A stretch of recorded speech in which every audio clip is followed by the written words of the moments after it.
I want to shift to leadership, and just talk a little bit about leadership.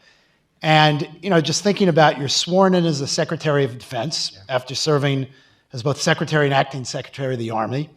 But you were a West Point graduate. I mean, the path of West Point graduate to Secretary of Defense, it's really unimaginable, in some ways. I mean, maybe imaginable, but unimaginable in some ways.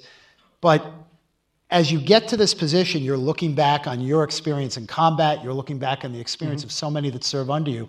How did your experience in combat shape the way you lead today from the top of the Defense Department? Sure, no, it's a great question, and it is one of those ascendancies, if you will, or jobs where you just got to pinch yourself every day and realize it's hard to believe that 30-some years ago I was a cadet at West Point, and here I am now in charge of, not due to anything I've done, but the greatest military on earth, and it's really overwhelming.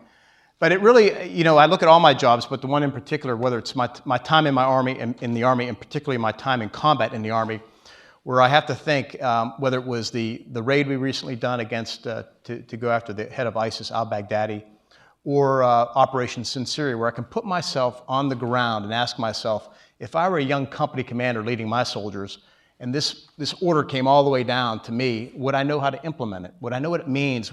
Do I understand what we say is commander's intent? What are we really trying to accomplish? What does the boss want us to do?